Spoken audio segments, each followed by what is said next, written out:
दुनिया का सबसे बड़ा आइसबर्ग एक ब्रिटिश आइलैंड से जाकर टकराने वाला है। तो इस न्यूज को दुनिया भर के एनवायरमेंटलिस्ट और साइंटिस्ट काफी नजदीक से ट्रैक कर रहे हैं, देख रहे हैं कि आखिर इस आइसबर्ग का क्या होने वाला है। दोस्तों, ये आइसबर्ग की रियल फोटोज हैं उस आइसबर्ग की। इतना विशाल काय आइसबर्ग है। आइए सबसे पहले ये देखते हैं कि ये पूरा घटनाक्रम कहां पर चल रहा है। तो दोस्तों, ये पूरा घटनाक्रम हो रहा है एंटार्क्टिका के पास में। तो अगर हम दक्षिणी गोलार्ध की तरफ जाएं तो ये रहा एंटार्क्टिका कॉन्टिनेंट, और इसी एंटार्क्टिका और साउथ अमेरिका के बीच में यहां पर बहुत सारे छोटे छोटे आइलैंड्स हैं, कुछ छोटे हैं कुछ बड़े हैं। उनमें से एक प्रोमिनेंट आइलैंड है South Georgia and the south sandwich island. तो यहां पर जो आपको ये मल्टीपल आइलैंड चेन नजर आ रही है, बहुत सारे छोटे आइलैंड्स हैं, these are the sandwich islands. और ये जो बड़ा आइलैंड नजर आ रहा है ये है साउथ जॉर्जिया आइलैंड।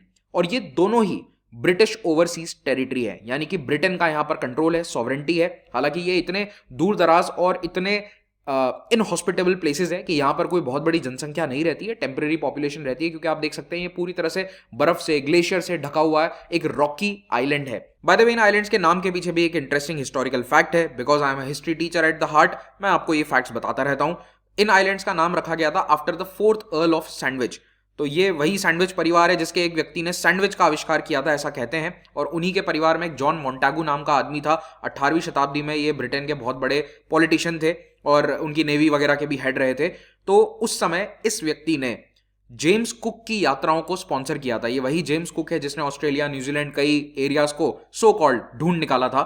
और जेम्स कुक ने ही इन आइलैंड्स को देखा अपनी यात्राओं पे और उन आइलैंड्स का नाम अपने स्पॉन्सर के पीछे रख दिया after the earl of sandwich. उस व्यक्ति का नाम था John Montagu. By the way, ये मोंटागू चेम्सफोर्ड वाले मोंटागू से अलग परिवार से जुड़ा हुआ व्यक्ति है। उसका सरनेम भी मोंटागू था, जो सेक्रेटरी ऑफ स्टेट था इंडिया का 1920 के आसपास। लेकिन this is a different family, not the same family. अब एक बात का यहां पर ध्यान दीजिएगा कि ये जो एंटार्क्टिका वाला पूरा क्षेत्र है, पूरा एंटार्क्टिका बर्फ से ढका हुआ है। और इसी बर्फ के टुकड़े कई बार टूट टूट कर समुद्र में गिरते हैं और ये समुद्र से चले जाते हैं फ्लोट होकर टुवर्ड्स द अटलांटिक और द पैसिफिक ओशन। अब ज्योग्राफी और यूपीएससी पॉइंट ऑफ व्यू से आपको दो चार नाम यहां पर याद रखने पड़ेंगे। तो देखिए, एंटार्क्टिका के पास में साउथ अमेरिका कॉन्टिनेंट की टिप आती है। यहां पर जो नजदीकी सबसे कॉन्टिनेंट है दैट इज साउथ अमेरिका। और साउथ अमेरिका और एंटार्क्टिका के बीच में आता है ड्रेक पैसेज, जहां से फ्रांसिस ड्रेक ने अपनी सालों पहले यात्रा करी थी। उन्हीं के नाम के पीछे इसको ड्रेक पैसेज कहते हैं। और ये जो आइसबर्ग्स हैं ये मोस्टली इस एरिया से टूटते हैं। लगभग जो आइसबर्ग्स हैं वो इसी एरिया से टूट कर जाते हैं और वेडल सी के अंदर पाए जाते हैं। तो वेडल सी ये सर्दियों में पूरी तरह से जम जाता है और इसके अंदर बड़े बड़े आइसबर्ग्स देखने को मिलते हैं। और ये आइसबर्ग्स मोस्टली उत्तर दिशा में जाकर पिघल जाते हैं। तो अभी ये वाला जो आइसबर्ग है ये जा रहा है साउथ जॉर्जिया की तरफ। यहां जाकर इस आइलैंड से टकराने की इसकी काफी ज्यादा उम्मीद है। तो अब एंटार्क्टिका के आसपास के जो सी है, देखिए उनमें वेडल सी की लोकेशन थोड़ा ध्यान रखिए। एक अमंडसन सी है, रॉस सी है जहां पर एक बहुत बड़ा रॉस आइस शेल्फ है, और यहां पर रॉन आइस शेल्फ है। इन्हीं आइस शेल्फ से टूटकर मोस्टली आइसबर्ग्स बनते हैं। और ओवरऑल जो ये पूरा इलाका है ये सदर्न ओशन कहलाता है। तो एंटार्क्टिका को चारों तरफ से जो घेर रहा है ये ओशन है, जो सबसे छोटा ओशन है, this is called the southern ocean. इसका नाम एंटार्क्टिक ओशन भी था, लेकिन जो ऑफिशियल नाम है इसका आईएचओ के द्वारा जो रखा गया है that is the southern ocean. तो अगर आपसे पूछा जाए कि साउथ जॉर्जिया आइलैंड्स कहां पर हैं, तो देखिए ये ब्रिटिश ओवरसीज टेरिटरी है जो अटलांटिक और सदर्न ओशन जहां मिलते हैं उस एरिया में स्थित है। और इसके पास में एक और बड़ा आइलैंड है that is the Falkland island. ये मैप पर मार्क नहीं है, आप इसको लिख सकते हैं FALK, फॉकलैंड आइलैंड्स। तो ये अर्जेंटीना की टिप के पास में, एंटार्क्टिका के पास में है, अटलांटिक और सदर्न ओशन जहां मिलते हैं वहां पर। तो देखिए ये सब चर्चा हो गई ज्योग्राफी की। अब आते हैं इस मेगाबर्ग पे। तो ये मेगा आइसबर्ग पिछले कई सालों से साइंटिस्ट की नजर में है, ऐसा नहीं है कि अभी अभी नजर में आया है। ये सबसे पुराना आइसबर्ग है जिसको ट्रैक किया जा रहा है। और ये इसकी कुछ लेटेस्ट पिक्चर्स और वीडियोस हैं जो ब्रिटिश एंटार्क्टिक सर्वे के द्वारा जारी करी गई हैं। उन्होंने वहां जाकर इसके ड्रोन शॉट्स लिए थे और बताया कि ट्रैक किया इसे कि कितना बड़ा आइसबर्ग है। तो आप देख सकते हैं इट इज ह्यूज।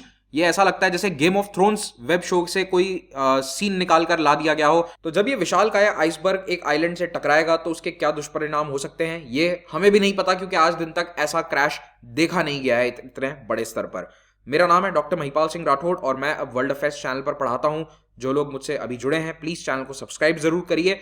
और अगर आप इस आइसबर्ग की तरह क्रैश नहीं करना चाहते तो हमारे यूपीएससी क्रैश कोर्स को जरूर ज्वाइन कीजिए, जो चालू होने वाला है 28 जनवरी से। Only for 12,000 rupees you will get the entire revision for UPSC 2025, जिसमें आपके मेंस के भी टॉपिक हम कवर करवा रहे हैं। नीचे दिए गए लिंक पर क्लिक करके आप इसको ज्वाइन कर सकते हैं। By the way price 15,000 rupees आपको वेबसाइट पे दिखेगा।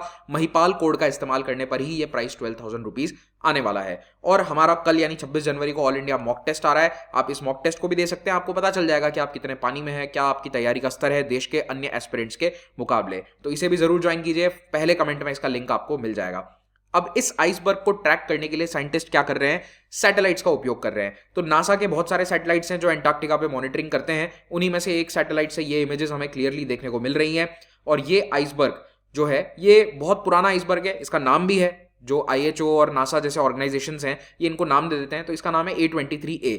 ये आइसबर्ग ऑलमोस्ट 38 ईयर्स ओल्ड है। 38 साल पहले 1986 में ये एंटार्क्टिका के फिल्चनर आइस शेल्फ से बिखर के समुद्र में आ गया था और उसके बाद से ये समुद्र में ही रहा है। लेकिन ये साइज में इतना बड़ा था कि पहले तो ये वेडल सी के फ्लोर पे जाकर बैठ गया। इतना भारी आइसबर्ग था कि जमीन में जाकर फंस गया समुद्र के अंदर। 35 सालों तक ये 25 नहीं 35 होना चाहिए यहाँ पे, 35 ईयर्स तक ये वहां पर फंसा रहा। उसके बाद ये धीरे धीरे पिघल के वहां से डिसलॉज हो गया और डिसलॉज होकर अब ये नॉर्थ की तरफ मूव करना शुरू किया है और 4 साल से ये उत्तरी दिशा में जा रहा है।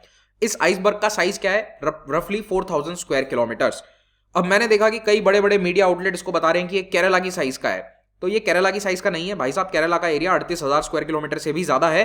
तो ये दिल्ली जो हमारा कैपिटल है, दिल्ली राज्य की जो सीमाएं हैं लगभग 1500 स्क्वायर किलोमीटर, उससे आप मान लो रफली 3 गुना बड़ा है या 2.75 टाइम्स बड़ा है। तो ये दिल्ली से लगभग 2.5-3 गुना बड़ा है। केरला जितना बड़ा नहीं है भाई साहब। ये बहुत जगह गलत जानकारी चल रही है इंडियन मीडिया में। अब क्या ही करें, जो लोग खुद ही रिसर्च नहीं करते उनसे अब हमें ज्यादा उम्मीद नहीं रखनी चाहिए। तो इसका एरिया 4000 स्क्वायर किलोमीटर कम हो सकता है क्योंकि धीरे धीरे पिघल कर ये छोटा ही होता जाएगा, लेकिन अभी तक ये छोटा हुआ नहीं है। Over a period of last 38 years ये कई बार नंबर 1 साइज में सबसे बड़ा आइसबर्ग रहा है। क्योंकि इससे बड़े भी 2-3 आइसबर्ग थे लेकिन वो अल्टीमेटली टूट गए, छोटे छोटे टुकड़े हो गए या पिघल गए। ये वाला अभी तक टिका हुआ है, इसीलिए पिछले 38 साल से ये मौजूद है। तो देखिए ये यहाँ पर रॉन आइस शेल्फ है और इससे टूटकर ये बिखर कर पहले यहाँ समुद्र में ही जमा हुआ था and slowly now it has started moving towards north. ये कई महीनों तक तो आइसबर्ग एक ही जगह गोल गोल घूमता रहा था क्योंकि एक करंट में फंस गया था। इस करंट से ये डिसलॉज होने के बाद अब फिर से अपनी यात्रा शुरू कर चुका है और पिछले 2 महीने से इसको ट्रैक किया जा रहा है और ये पूरा अनुमान है कि जाकर ये साउथ जॉर्जिया से टकरा जाएगा। और ये जो पूरा वेडल सी वाला एरिया है जहां पे रेड कलर में मार्क कर रहा हूं वेडल सी, इसमें इतने आइसबर्ग टूटते हैं, नासा इनको ट्रैक करता रहता है कि कई बार इसको आइसबर्ग एली कहा जाता है। एली का मतलब होता है गली, यानी कि आइसबर्ग की पूरी गली है। तो यहां से जब जहाज निकलते हैं तो उनको बहुत रिस्क रहता है कि भैया टाइटैनिक ना बन जाए वो। तो इसीलिए आजकल बहुत जहाज इसको ध्यान में देते हैं। देखो अब तो बहुत सारा डेटा अवेलेबल है तो जहाजों को भी पता रहता है कि कौन सा आइसबर्ग कहां है, क्योंकि नासा ये ट्रैक करता रहता है और ये सारी जानकारी आपको जीपीएस की तरह मिल जाती है। But still there is always a risk क्योंकि यहां पर बहुत सारे आइसबर्ग्स टूट टूट के बहते रहते हैं और अल्टीमेटली ये थोड़े नॉर्दर्न लैटिट्यूड्स की तरफ जाकर गर्म पानी जब इनको मिलता है अटलांटिक ओशन का, तब ये पिघल जाते हैं। लेकिन इस एरिया में खास करके ड्रेक पैसेज और सदर्न ओशन में ये आइसबर्ग का खतरा बहुत बड़े स्तर पर बना रहता है। और जो नासा और हमारी दूसरी स्पेस एजेंसीज हैं वो इसको ट्रैक करती हैं। तो जैसे रॉस आइस शेल्फ से कोई टुकड़ा टूटा, जैसे यहां पर देखिए ये टुकड़ा टूट रहा है, तो इसे नंबर दे देते हैं C19, A23, इस तरह की इनकी एक सीक्वेंसिंग है। ऑलराइट, इसीलिए इसका नाम नंबर है A23 और ये बहुत पुराना आइसबर्ग है और ये आइसबर्ग एली में ही इस वक्त घूम रहा है। तो अभी ये साउथ जॉर्जिया आइलैंड्स की तरफ बढ़ रहा है और जहां पर ये साउथ जॉर्जिया आइलैंड्स के पास पहुंचेगा, उम्मीद यही है कि वहां के गर्म पानी से ये पिघल जाएगा। लेकिन ये उम्मीद है, हो सकता है कि ना भी पिघले क्योंकि ये आइसबर्ग बहुत पुराना है, 38 साल से नहीं पिघला है। तो इसीलिए साइंटिस्ट कह रहे हैं कि हो सकता है कि ये ना भी पिघले और आइलैंड से जाकर टकरा जाए या वहां पर लॉज हो जाए। अब टकराने का मतलब क्या है कि ये जाकर आइलैंड के ऊपर थोड़े ना चढ़ जाएगा। 100 किलोमीटर बड़ा आइलैंड है, ऐसा कोई छोटा मोटा आइलैंड भी नहीं है। तो ये बहुत ही दुनिया में कॉमन घटनाएं हैं। ग्रीनलैंड में, कनाडा के उत्तरी इलाकों में इस तरह से आइसबर्ग के टुकड़े आकर कई बार रहवासी आइलैंड्स के पास में, जहां लोग रहते हैं, उन आइलैंड्स के पास आकर बैठ जाते हैं और ये आइसबर्ग 2-4 महीने 5 महीने बाद पिघल जाते हैं। It commonly happens in around Greenland, new फाउंडलैंड जो कनाडा का इलाका है। लेकिन इससे लोगों को प्रॉब्लम आती है। तो देखो, एक तो टूरिज्म बढ़ जाता है, वैसे ये तो फायदा होता ही है, लोग आते हैं इस तरह के फोटो खींचने के लिए। लेकिन वहां के लोकल लोगों के लिए परेशानी बढ़ जाती है क्योंकि आपकी बोट्स, छोटी मोटी फिशिंग बोट्स बाहर नहीं जा सकती। कोई बड़े जहाज जो सप्लाई लेकर आते हैं वो इनके पोर्ट्स तक नहीं पहुंच पाते। तो ये प्रॉब्लम्स मेनली आ जाती है। अब अगर ये वाला बर्फ का आइसबर्ग जाकर मान लीजिए साउथ जॉर्जिया से टकरा भी गया तो क्या होगा? तो ऐसा तो है नहीं कि साउथ जॉर्जिया के पहाड़ों के ऊपर ही आइस चढ़ जाएगी, जी नहीं। लेकिन जो साउथ जॉर्जिया आइलैंड पर पेंगुइन्स की बहुत बड़ी पॉपुलेशन है। बाय द वे वहाँ पर ये किंग पेंगुइन्स मिलते हैं which are one of the largest penguins, और इनकी यहाँ बहुत बड़ी कॉलोनी है। South Georgia is famous for its penguin colonies. यहाँ पर ये क्रूज शिप्स जाते हैं पेंगुइन दिखाने के लिए लोगों को आजकल। तो इन किंग पेंगुइन्स के लिए दिक्कत हो जाएगी, क्योंकि याद रखना पेंगुइन केवल जमीन पर नहीं रहता है, वो खाना लाने के लिए समुद्र के अंदर जाता है, तैरता है, वहां पे शिकार करके लाता है, मछली वछली पकड़ के लाते हैं, और इनके जो बच्चे हैं जो ग्राउंड पर पैदा होते हैं उनको ये लाकर फीड करवाते हैं। तो अगर ये पेंगुइन्स इस आइसबर्ग के कारण समुद्र में डुबकी ना मार पाए, कूद कर समुद्र के पानी में ना जा सकें, तो ये भूखे मर जाएंगे, इनके बच्चे भूखे मर जाएंगे, और ये पूरी की पूरी कॉलोनी वाइप आउट हो सकती है। इनकी आबादी ड्रास्टिकली घट सकती है, इनकी आबादी लाखों से घटकर कुछ हजार में रह जाएगी अगर ये आइसबर्ग समय पर नहीं पिघला तो। सबसे बड़ा रिस्क यही है। एंड नॉट इवन पेंगुइन, यहां पर सील्स भी मिलती हैं। तो सील और पेंगुइन साउथ जॉर्जिया की बहुत फेमस है। इनफैक्ट ब्रिटेन ने इस आइलैंड को अपना एक नेचर रिजर्व या फिर जैसे हम कहते हैं नेशनल पार्क घोषित कर रखा है। अब जहां तक बात है यहां पर आबादी की, तो यहां कोई परमानेंट आबादी नहीं रहती है। साउथ जॉर्जिया में केवल कुछ महीनों के लिए ये जो शिपिंग बोट्स वगैरह हैं ये सप्लाईज के लिए जाती हैं। कुछ महीने गर्मियों में वहां टूरिज्म होता है, जो क्रूज शिप्स हैं वो टूरिस्ट को लेकर जाती हैं। आप भी जा सकते हैं क्रूज बुक करके एंटार्क्टिका ओशन में घूमने के लिए, तो वहां पर उनका एक स्टॉप होता है ये साउथ जॉर्जिया आइलैंड। और हिस्टोरिकली पहले यहां पर जो वेलिंग वाली बोट थी, जो वेल का शिकार करने के लिए आती थी 19th सेंचुरी में, उनके लिए एक सप्लाई डिपो हुआ करता था। तो यहां पर कोई 12 महीने परमानेंट रहने वाली कोई आबादी नहीं है, कोई परमानेंट बसे हुए गांव नहीं है। हाँ, कुछ बिल्डिंग्स हैं, कुछ छोटे मोटे वहां पर टूरिज्म सीजन के अंदर लोग जाकर बस जाते हैं, एक दो रेस्टोरेंट चला लेते हैं, एक छोटा सा म्यूजियम है। तो ऐसा नहीं है कि कोई आबादी के ऊपर बहुत असर आ जाएगा। मेन खतरा जो है वो यहाँ की वाइल्ड लाइफ को ही है।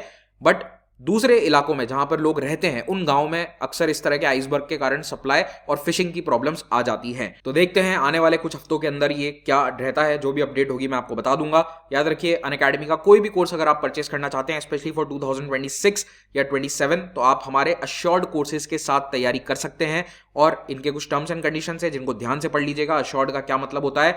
लेकिन ये कोर्सेज सारे आपको बहुत ही अच्छे डिस्काउंट्स पर अवेलेबल होंगे। और ये जो प्राइस है ये इंडिया के अंदर इस वक्त कोई इंडिया का टॉप इंस्टीट्यूट आपको नहीं अवेलेबल करा सकता।